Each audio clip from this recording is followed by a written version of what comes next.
Hi, hello, namaste friends.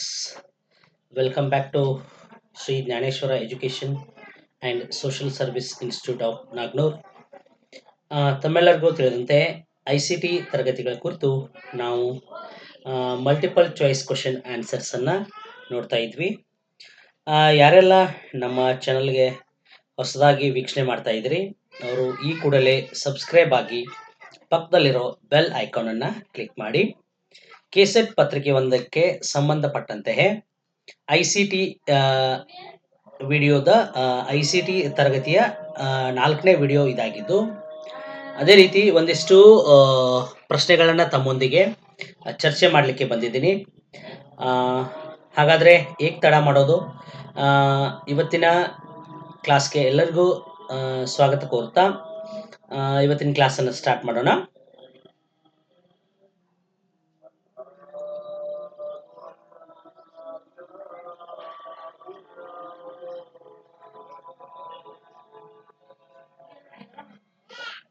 Okay, ಇವತ್ತಿನ quiz ಅನ್ನ ನಾವು ಸ್ಟಾರ್ಟ್ ಮಾಡೋಣ.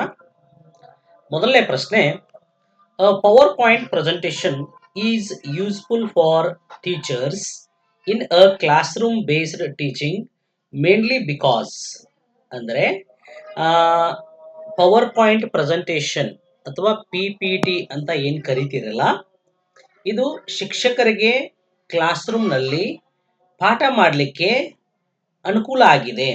ಅದು ಯಾವುದಕ್ಕೋಸ್ಕರ ಅನ್ನೋದನ್ನ ಈ ಪ್ರಶ್ನೆಯಲ್ಲಿ ಕೇಳಿದ್ದಾರೆ. ಮೊದಲನೇ ಆಯ್ಕೆ, it makes the teaching material attractive. ಆಮೇಲೆ ಎರಡನೇ ಆಯ್ಕೆ, it helps in class control. ಮೂರನೇ ಆಯ್ಕೆ, it helps to organise teaching points. ನಾಲ್ಕನೇ ಆಯ್ಕೆ, it can be easily copied by the student. ಹಾಗಾದ್ರೆ ಈ ಪವರ್ ಪಾಯಿಂಟ್ ಪ್ರೆಸೆಂಟೇಷನ್ ಮುಖಾಂತರ ತರಗತಿಯಲ್ಲಿ ಪಾಠ ಬೋಧನೆ ಮಾಡಬೇಕಾದ್ರೆ ಶಿಕ್ಷಕರಾಗಿರ್ತಕ್ಕಂಥವರು ಯಾವ ಕಾರಣಕ್ಕೋಸ್ಕರ ಈ PPT ಪ್ರೆಸೆಂಟೇಷನ್ಸ್ ಅನ್ನ ಬಳಕೆ ಮಾಡಿಕೊಳ್ತಾರೆ ಅಂತಕ್ಕಂಥ ಪ್ರಶ್ನೆ. ಹಾಗಾದ್ರೆ ಇಲ್ಲಿ ನೋಡಿ, it helps in class control. Class ಅನ್ನ ತಮ್ಮ ಶಿಕ್ಷಕರ ಹಿಡಿತದಲ್ಲಿ ಇಟ್ಕೊಳ್ಳಿಕ್ಕೆ ಈ ರೀತಿ ಒಂದು ಉತ್ತಮವಾಗಿರ್ತಕ್ಕಂತಹ ಬೋಧನಾ ಉಪಕರಣ ಬಳಕೆ ಮಾಡಿಕೊಳ್ಳಿಕ್ಕೆ ಅಂತ ಹೇಳಿದ್ದಾರೆ. ಎರಡನೇ ಆಯ್ಕೆ ತಪ್ಪು. ಮೂರನೇ ಆಯ್ಕೆ, it helps to organise teaching points. ಅಂದ್ರೆ ಟೀಚಿಂಗ್ ನಲ್ಲಿ ಅಥವಾ ಪಾಠ ಮಾಡ್ತಕ್ಕಂಥ ವಿಷಯದಲ್ಲಿ ಏನಾದರೂ ಪಾಯಿಂಟ್ಸ್ಗಳನ್ನ ಮಾಡಿಕೊಳ್ಳಿಕ್ಕೆ ಈ ಪವರ್ ಪಾಯಿಂಟ್ ಪ್ರೆಸೆಂಟೇಷನ್ಸ್ ಅನ್ನ ಬಳಕೆ ಮಾಡ್ತಾರೆ ಅಂತ ಹೇಳಿದ್ದಾರೆ. ತಪ್ಪು. ಮೂರನೇ ಇಲ್ಲಿ ನೋಡಿ, it can be easily copied by the student. ಅಂದ್ರೆ ಪವರ್ ಪಾಯಿಂಟ್ ಪ್ರೆಸೆಂಟೇಷನ್ ಮುಖಾಂತರ ಪಾಠ ಮಾಡ್ತಕ್ಕಂಥದ್ದನ್ನ ವಿದ್ಯಾರ್ಥಿಗಳು ಈಸಿಯಾಗಿ ನೋಟ್ಸ್ ಮಾಡಿ ಇಟ್ಕೊಳ್ಳಿಕ್ಕೆ ಅನುಕೂಲ ಆಗತ್ತೆ ಅಂತ ಹೇಳಿದ್ದಾರೆ. ಈ ಆಯ್ಕೆ 2, 3, 4 ತಪ್ಪಾಗಿದೆ. ಇಲ್ಲಿ ಸರಿಯಾದಂತಹ ಆಯ್ಕೆ ಯಾವುದಪ್ಪ ಅಂತಂದ್ರೆ, it makes the teaching material attractive ಅಂತ ಕರಿತೀವಿ. ಇದು ಸರಿಯಾದಂತ ಆಯ್ಕೆ. ಯಾಕಂತ ಅಂತಂದ್ರೆ, it makes the teaching material ಅಂದ್ರೆ ಪಾಠ ಮಾಡ್ಲಿಕ್ಕೆ ನಾವೇನು ತಯಾರಿ ನಡೆಸ್ತೀವಲ್ಲ, ತಯಾರಿ ನಡೆಸ್ತಕ್ಕಂತಹ ಮಟೀರಿಯಲ್, ಆ ವಸ್ತುವನ್ನ ಅಟ್ರಾಕ್ಟಿವ್ ಆಗಿ ಮಾಡಲಿಕ್ಕೆ, ಅದರಲ್ಲಿ ಚಿತ್ರಗಳಾಗಿರಬಹುದು ಅಥವಾ ಇಂಪಾರ್ಟೆಂಟ್ ಆಗಿರ್ತಕ್ಕಂತಹ ಸಾಲುಗಳನ್ನ ನಾವು ಮಾರ್ಕ್ ಮಾಡಿಟ್ಕೊಂಡು ವಿದ್ಯಾರ್ಥಿಗಳಿಗೆ ಅಟ್ರಾಕ್ಟಿವ್ ಆಗಿರ್ತಕ್ಕಂಥ ಪಾಠವನ್ನ ಮಾಡಲಿಕ್ಕೆ ಈ ಪವರ್ ಪಾಯಿಂಟ್ ಪ್ರೆಸೆಂಟೇಷನ್ ತುಂಬಾ ಉಪಯುಕ್ತವಾಗಿದೆ. ಹಾಗಾದ್ರೆ ಮುಂದಿನ ಪ್ರಶ್ನೆಗೆ ಹೋಗೋಣ. Arrange the following communication media in chronologically order of their innovations. ಈ ಕೆಳಗೆ ಸೂಚಿಸತಕ್ಕಂತಹ ಸಂವಹನ ಮಾಧ್ಯಮಗಳನ್ನ ಆವಿಷ್ಕಾರದ ಪ್ರಕಾರ ಕಾಲಾನುಕ್ರಮವಾಗಿ ಹೊಂದಿಸಿರಿ ಅಂತ ಹೇಳಿದ್ದಾರೆ. ಹೌದಾ? ಮೊದಲನೇದು ಟೆಲಿವಿಷನ್, ಎರಡನೇದು ಟೆಲಿಗ್ರಾಫ್, ಮೂರನೇದು ರೇಡಿಯೋ, ನಾಲ್ಕನೇದು ಪ್ರಿಂಟಿಂಗ್ ಪ್ರೆಸ್.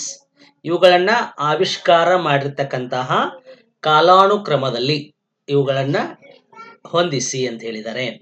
ಮೊದಲನೇ ಆಯ್ಕೆ ನೋಡಿ, 4, 2, 1, 3. ಎರಡನೇ ಆಯ್ಕೆ 4, 2, 3, 1. ಮೂರನೇ ಆಯ್ಕೆ 2, 4, 1 3. ನಾಲ್ಕನೇ ಆಯ್ಕೆ 2 3 4 1. ಹಾಗಾದ್ರೆ ಇವುಗಳ ಬಗ್ಗೆ ನೀವು ಕೇಳಿರ್ತಿರ್ತೀರ. ಇದರಲ್ಲಿ ಯಾವುದು ಮುಂಚೆ ಆವಿಷ್ಕಾರ ಆಯಿತು, ಯಾವುದು ತದನಂತರ ಆವಿಷ್ಕರಣೆಗೆ ಒಳಪಡ್ತು ಅಂತಕ್ಕಂಥದ್ದು. ಹಾಗಾದ್ರೆ ಇಲ್ಲಿ ನಾವು ನೇರವಾಗಿರ್ತಕ್ಕಂತಹ ಉತ್ತರವನ್ನ ಹುಡುಕೋದಾದ್ರೆ ಆಯ್ಕೆ 2 ಸರಿಯಾಗಿದೆ. ಹೌದಾ? 4 2 3 1 ಈ ಆಯ್ಕೆ ಸರಿಯಾದ ಆಯ್ಕೆ ಆಗಿರುತ್ತೆ. ಯಾಕಂತ ಅಂತಂದ್ರೆ ಮೊದಲು ಜಾನ್ಸನ್ ಗುಟೆನ್ಬರ್ಗ್ ಅಂತಕ್ಕಂಥವ್ರು 1640ರಲ್ಲಿ ಏನ್ ಮಾಡ್ತಾರೆ, ಪ್ರಿಂಟಿಂಗ್ ಪ್ರೆಸ್ ಮಷೀನ್ ಅನ್ನ ಕಂಡುಹಿಡಿತಾರೆ. 1440ರಲ್ಲಿ ಜಾನ್ಸನ್ಸ್ ಗುಟೆನ್ಬರ್ಗ್ ಅಂತಕ್ಕಂಥವ್ರು ಪ್ರಿಂಟಿಂಗ್ ಪ್ರೆಸ್ ಅನ್ನ ಕಂಡುಹಿಡಿತಾರೆ. ಹಾಗಾಗಿ ಪ್ರಿಂಟಿಂಗ್ ಪ್ರೆಸ್ ಇದು ಮೊದಲ ಆವಿಷ್ಕಾರವಾಗಿರ್ತಕ್ಕಂತಹ ಒಂದು ಕಮ್ಯುನಿಕೇಶನ್ ಮೀಡಿಯಾ ಆಗಿರುತ್ತೆ. ನಂತರ ಟೆಲಿಗ್ರಾಫ್ ಅಂತ ಕರಿತೀವಿ. ಟೆಲಿಗ್ರಾಫ್ ಅಂತಂದ್ರೆ ಇಲೆಕ್ಟ್ರಾನಿಕ್ ಟೆಲಿಗ್ರಾಫ್ ಸಿಸ್ಟಮ್ ಅನ್ನ ಸ್ಯಾಮ್ಯುಯಲ್ ಮೋರೆಸ್ ಅಂತಕ್ಕಂಥವ್ರು 1830ರಿಂದ 1840 ಕಾಲಾವಧಿಯಲ್ಲಿ ಕಂಡುಹಿಡಿತಾರೆ. ಮೊದಲನೇದು 1440 ಆಗಿರುತ್ತೆ. ಎರಡನೇದು ಟೆಲಿಗ್ರಾಫ್, ಇದು 1830ರಿಂದ 1840 ಕಾಲಾವಧಿಯಲ್ಲಿ ಆವಿಷ್ಕರಣೆ ಆಗಿರ್ತಕ್ಕಂಥದ್ದು. ಎಲೆಕ್ಟ್ರಿಕ್ ಟೆಲಿಗ್ರಾಫ್ ಅಂತ ಕರಿತೀವಿ. ಇದನ್ನ ಕಂಡುಹಿಡಿದವರು ಸ್ಯಾಮ್ಯುಯಲ್ ಮೋರೆಸ್ ಅಂತ ಕರಿತೀವಿ. ಆಮೇಲೆ ರೇಡಿಯೋನ ಯಾರು ಕಂಡುಹಿಡಿದಿದ್ದಾರೆ ತಮಗೆಲ್ಲ ಗೊತ್ತಿರುತ್ತೆ. ರೇಡಿಯೋನ ಕಂಡುಹಿಡಿದಿರ್ತಕ್ಕಂಥವರು ಮಾರ್ಕೋನಿ ಅಂತ. ಹೌದಾ? ಇವರು 1895ರಿಂದ 1901 ಆಸುಪಾಸಿನಲ್ಲಿ, ಹೌದಾ, ಈ ರೇಡಿಯೋನ ಆವಿಷ್ಕರಣೆ ಮಾಡ್ತಾರೆ. ರೇಡಿಯೋನ ಕಂಡುಹಿಡಿತಕ್ಕಂಥವ್ರು ಮಾರ್ಕೋನಿ. ಹೌದಾ? ಆವಿಷ್ಕರಣೆ ಆಗಿರ್ತಕ್ಕಂಥ ವರ್ಷ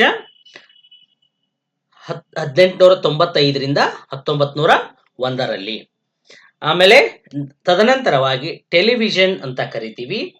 ಟೆಲಿವಿಷನ್ ಅನ್ನ ಜಾನ್ ಲಾಯ್ಜೆ ಬೋರ್ಡ್ ಅಂತಕ್ಕಂಥವ್ರು 1925ರಲ್ಲಿ ಟೆಲಿವಿಷನ್ ಅನ್ನ ಕಂಡುಹಿಡಿತಾರೆ. ಹೌದಾ? ಮೊದಲನೇದು ಪ್ರಿಂಟಿಂಗ್ ಪ್ರೆಸ್ 1440, ಟೆಲಿಗ್ರಾಫ್ 1830ರಿಂದ 1840, ರೇಡಿಯೋ 1895ರಿಂದ 1901, ಆಮೇಲೆ ಟೆಲಿವಿಷನ್ ಇದು ಕೂಡ 1925ರಲ್ಲಿ ಆವಿಷ್ಕರಣೆ ಆಗಿರ್ತದ.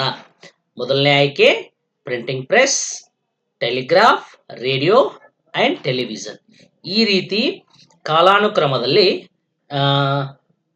ಆವಿಷ್ಕರಣೆಯ ವರ್ಷವನ್ನ ನೋಡಿ ನಾವು ಬರೆದಾಗ ಇದು ಸರಿಯಾದಂತಹ ಆಯ್ಕೆ ಆಗಿರುತ್ತೆ.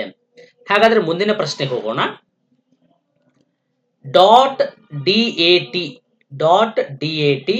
ಈಸ್ ಎ .dat ಅಂತಕ್ಕಂತಹ ಒಂದು ಫೈಲು ಯಾವ ಫೈಲ್ಗೆ ಸಂಬಂಧಪಟ್ಟಿದೆ? ಮೊದಲನೇ ಆಯ್ಕೆ ವರ್ಡ್ ಫೈಲ್, ಎರಡನೇದು ಡಿಲೀಟೆಡ್ ಫೈಲ್, ಮೂರನೇದು ಡೇಟಾ ಫೈಲ್, ನಾಲ್ಕನೇದು ಡ್ರೈವರ್ ಫೈಲ್. ಈ 4 ಆಯ್ಕೆಗಳಲ್ಲಿ ಡಾಟ್ ಅಂತಕ್ಕಂಥದ್ದು ಯಾವ ಫೈಲ್ ಆಗಿದೆ ಅಂತ ಕೇಳಿರ್ತಾರೆ ಪ್ರಶ್ನೆ. ಈ ರೀತಿ ಪ್ರಶ್ನೆಗಳು ಸುಮಾರು ಹಳೆಯ ಪ್ರಶ್ನೆ ಪತ್ರಿಕೆಗಳಲ್ಲಿ ನಿಮಗೆ ಕಂಡು ಬರುತ್ತೆ.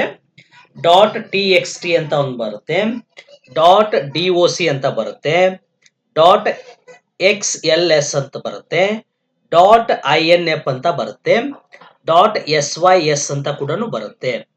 ಈ ಫೈಲ್ಗಳು ಯಾವ ಫೈಲ್ಗಳಿಗೆ ಸಂಬಂಧಪಟ್ಟಿದಂತಹ ಪ್ರಶ್ನೆಗಳು ಕೂಡ ಮುಂದಿನ ದಿನಮಾನಗಳಲ್ಲಿ ಬರಬಹುದು. ಹಾಗಾದ್ರೆ ಇಲ್ಲಿ ಕೇಳಿರ್ತಕ್ಕಂಥ ಪ್ರಶ್ನೆ ಇಷ್ಟೇ. .dat ಇದು ವರ್ಡ್ ಫೈಲ್ ಅಲ್ಲ.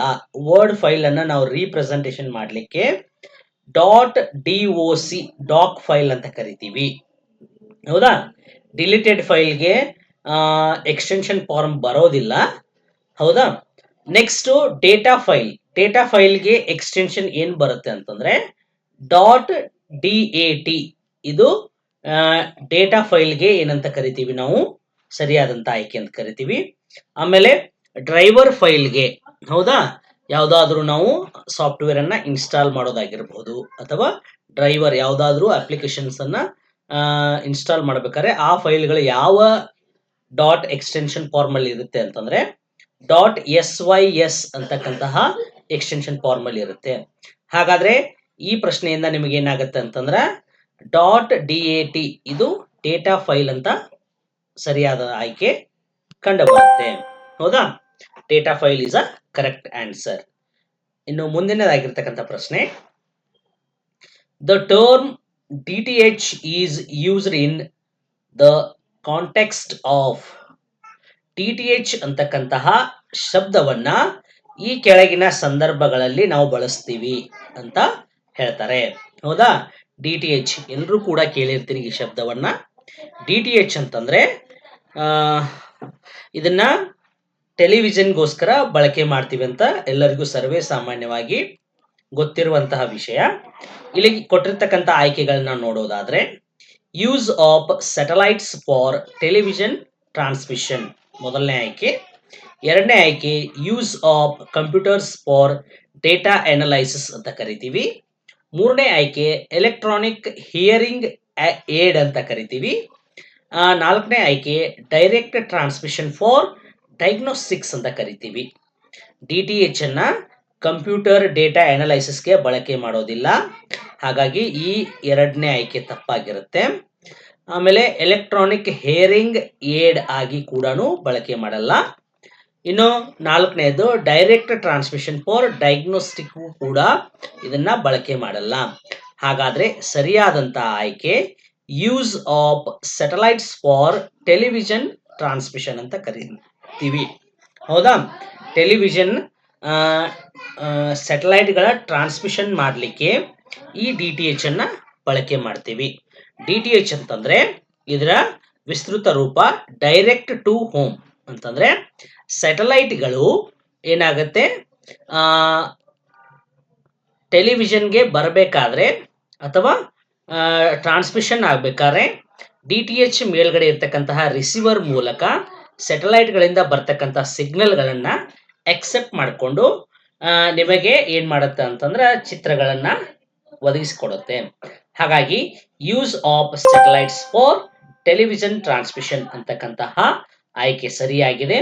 ಇನ್ನು ಮುಂದಿನದಾಗಿರ್ತಕ್ಕಂಥ ಪ್ರಶ್ನೆ, the term broadband is used commonly. ಅಂದರೆ ಬ್ರಾಡ್ಬ್ಯಾಂಡ್ ಅಂತಕ್ಕಂಥ ಶಬ್ದವನ್ನ ಸಾಮಾನ್ಯವಾಗಿ ಈ ಕೆಳಗಿನ ಆಯ್ಕೆಗಳಲ್ಲಿ ಒಂದಕ್ಕೆ ನಾವು ಬಳಕೆ ಮಾಡ್ತೀವಿ ಅಂತಹ ನೋಡಿ. ಮೊದಲನೇದು ಬ್ರಾಡ್ಬ್ಯಾಂಡ್ ಅಂತಕ್ಕಂಥದ್ದನ್ನ ಮೊದಲನೇ ಆಯ್ಕೆ ಕೊಟ್ಟಿರ್ತಕ್ಕಂಥದ್ದು ಇಂಟರ್ನೆಟ್ ಅಂತ ಕರಿತೀವಿ. ಹೌದಾ, ಇಂಟರ್ನೆಟ್ಗೆ ಬ್ರಾಡ್ಬ್ಯಾಂಡ್ ಅನ್ನ ಬಳಕೆ ಮಾಡ್ತೀವ, ಅಥವಾ ಟೆಲಿಗ್ರಾಫಿಕ್ ಕಮ್ಯುನಿಕೇಶನ್ಗೆ ಇದನ್ನ ಬಳಕೆ ಮಾಡ್ತೀವ, FM ರೇಡಿಯೋಗೆ ಬ್ರಾಡ್ಬ್ಯಾಂಡ್ ಅನ್ನ ಬಳಕೆ ಮಾಡ್ತೀವ, ಅಥವಾ ವೈರ್ಲೆಸ್ ಕಮ್ಯುನಿಕೇಶನ್ಗೋಸ್ಕರ ಇದನ್ನ ಬಳಕೆ ಮಾಡ್ತೀವ ಅಂತಕ್ಕಂತಹ 4 ಆಯ್ಕೆಗಳಿರುತ್ತೆ. ಹಾಗಾದ್ರೆ ಬ್ರಾಡ್ಬ್ಯಾಂಡ್ ಅನ್ನ ಇಂಟರ್ನೆಟ್ಗೋಸ್ಕರನೇ ಬಳಸ್ತೀವಿ, ಆದರೆ ಆ ಬ್ರಾಡ್ಬ್ಯಾಂಡ್ ಅಂತಕ್ಕಂಥದ್ದು ಒಂದು ವೈರ್ಲೆಸ್ ಕಮ್ಯುನಿಕೇಶನ್ ಆಗಿರುತ್ತೆ. ಮುಂಚೆ ಹಳೆ ಕಾಲದ ಲ್ಯಾಂಡ್ಲೈನ್ ಫೋನ್ಗಳು ಆಗಿರಬಹುದು, ಅಥವಾ ಎಷ್ಟೋ ದೂರದಲ್ಲಿರ್ತಕ್ಕಂತಹ ಒಂದು ಪ್ರದೇಶಕ್ಕೆ ಸಿಗ್ನಲ್ಸ್ಗಳನ್ನ ರಿಸೀವ್ ಮಾಡ್ಕೊಳ್ಳಿಕ್ಕೆ ಈ ಬ್ರಾಡ್ಬ್ಯಾಂಡ್ ವ್ಯವಸ್ಥೆಯನ್ನ ಅಡಾಪ್ಟ್ ಮಾಡ್ಕೋತಾ ಇದ್ರು. ಹೌದಾ, ಹಾಗಾದ್ರೆ ಮೊದಲನೇ ಆಯ್ಕೆ ತಪ್ಪಾಗಿರುತ್ತೆ. ಎರಡನೇ ಆಯ್ಕೆ ಟೆಲಿಗ್ರಾಫಿಕ್ ಕಮ್ಯುನಿಕೇಶನ್ ಅಂದ್ರೆ ಟೆಲಿಫೋನ್ ಸರ್ವಿಸ್ಗೋಸ್ಕರ ಬಳಕೆ ಮಾಡ್ಕೋತಾ ಇದ್ರು. ಹೌದು, ಟೆಲಿಫೋನ್ ಸರ್ವಿಸ್ಗೋಸ್ಕರ ಬಳಕೆ ಮಾಡ್ಕೋತಾ ಇದ್ರು, ಆದರೆ ಈ ಟೆಲಿಫೋನ್ ಸರ್ವಿಸ್ ಅಲ್ಲೂ ಕೂಡ ಎರಡು ರೀತಿಯಾಗಿರ್ತದ. ಒಂದು ವೈರ್ಡ್ ಆಗಿರ್ತದ, ಇನ್ನೊಂದು ವೈರ್ಲೆಸ್ ಆಗಿರ್ತದ. ಹೌದಾ, ಹಾಗಾಗಿ ಇದು ಕೂಡ ತಪ್ಪಾಗಿರ್ತಕ್ಕಂತಹ ಆಯ್ಕೆ. ಮೂರನೇದು FM ರೇಡಿಯೋ. ಹೌದಾ, ರೇಡಿಯೋಗೆ ಅದರದೇ ಆಗಿರ್ತಕ್ಕಂತಹ ಸಿಗ್ನಲ್ಗಳು ರಿಸೀವಿಂಗ್ ಆಗಿರ್ತಕ್ಕಂತಹ ಸಿಗ್ನಲ್ಗಳು ಬೇರೆ ಇರ್ತವ. ಬ್ರಾಡ್ಬ್ಯಾಂಡ್ಗೆ ಇರ್ತಕ್ಕಂತಹ ರಿಸೀವ್ ಮಾಡ್ಕೊಳ್ತಕ್ಕಂತಹ ಸಿಗ್ನಲ್ಗಳು ಬೇರೆ ಇರ್ತವ. ಹಾಗಾಗಿ ಇದು ಕೂಡ ತಪ್ಪಾಗಿರ್ತಕ್ಕಂಥ ಆಯ್ಕೆ. ಇನ್ನು ವೈರ್ಲೆಸ್ ಕಮ್ಯುನಿಕೇಶನ್ ಅಂತ ಕರಿತೀವಿ, ಇದು ಸರಿಯಾದಂತ ಆಯ್ಕೆ. ಹೌದಾ, ವೈರ್ಲೆಸ್ ಕಮ್ಯುನಿಕೇಶನ್ಗೋಸ್ಕರ ಬ್ರಾಡ್ಬ್ಯಾಂಡ್ ಅನ್ನ ಕನೆಕ್ಟ್ ಮಾಡ್ಕೊಳ್ತೀವಿ. ಆ ವೈರ್ಲೆಸ್ ಕನೆಕ್ಷನ್ ಕನೆಕ್ಟ್ ಆದ್ರೇನೆ ಮಾತ್ರ ನಮಗೆ ಇಂಟರ್ನೆಟ್ ಕೂಡ ದೊರೆಯುತ್ತದ, ಅಥವಾ ಟೆಲಿಗ್ರಾಫಿಕ್ ಕಮ್ಯುನಿಕೇಶನ್ ಕೂಡ ದೊರೆಯುತ್ತದ. ಈ ವೈರ್ಲೆಸ್ ಕಮ್ಯುನಿಕೇಶನ್ ಒಂದ್ಸತಿ ಆಕ್ಟಿವೇಟ್ ಆಯ್ತಪ್ಪ ಅಂತಂದ್ರೆ ಇವೆರಡೂ ಸೌಲಭ್ಯಗಳು ನಮಗೆ ಅಟ್ ಎ ಟೈಮ್ ಸಿಗುತ್ತೆ. ಇದು ಹಳೆ ಕಾಲದ ಬ್ರಾಡ್ಬ್ಯಾಂಡ್ ವ್ಯವಸ್ಥೆ. ಹೌದಾ? ಹಾಗಾಗಿ ಇಲ್ಲಿ ಸರಿಯಾಗಿರ್ತಕ್ಕಂಥ ಆಯ್ಕೆ ಯಾವುದಪ್ಪ ಅಂತಂದ್ರೆ ವೈರ್ಲೆಸ್ ಕಮ್ಯುನಿಕೇಶನ್. ಹೌದಾ? ಆ, ಒಟ್ಟಾರೆಯಾಗಿ ಇವತ್ತಿನ ದಿನ ನಾವು ಏನ್ ಮಾಡಿದೀವಪ್ಪ ಅಂತಂದ್ರೆ 5 ಪ್ರಶ್ನೆಗಳನ್ನ ನೋಡಿದೀವಿ. ಅದೇ ರೀತಿ ಆ, ಇನ್ನೂ ಹಲವಾರು ಪ್ರಶ್ನೆಗಳೊಂದಿಗೆ ನಾನು ನಿಮಗೆ ಮುಂದಿನ ವಿಡಿಯೋದಲ್ಲಿ ಭೇಟಿಯಾಗ್ತೀನಿ. ಇನ್ನೂ ಯಾರು ಕೂಡ ನಮ್ಮ ಚಾನಲ್ ಅನ್ನ ಸಬ್ಸ್ಕ್ರೈಬ್ ಆಗಿಲ್ಲ, ಈ ಕೂಡಲೇ ಸಬ್ಸ್ಕ್ರೈಬ್ ಆಗಿ ಪಕ್ಕದಲ್ಲಿರೋ ಬೆಲ್ ಐಕಾನ್ ಅನ್ನ ಕ್ಲಿಕ್ ಮಾಡಿ. ನಾವು ಮಾಡ್ತಕ್ಕಂಥ ಹೊಸ ಹೊಸ ವಿಡಿಯೋಗಳು ನಿಮಗೆ ಮೊದಲು ನೋಟಿಫಿಕೇಶನ್ ಆಗಿ ಬರುತ್ತೆ. ಹಾಗೆ ಅದೇ ರೀತಿ ಆ, ಈ ಕ್ಲಾಸ್ ಇಷ್ಟ ಆದರೆ ನಿಮಗೆ ನಿಮ್ಮ ಸ್ನೇಹಿತರಿಗೆ ಶೇರ್ ಮಾಡಿ ಅಂತ ಹೇಳ್ತಾ ಇವತ್ತಿನ ಕ್ಲಾಸನ್ನು ನಾವು ಎಂಡ್ ಮಾಡೋಣ. Thank you.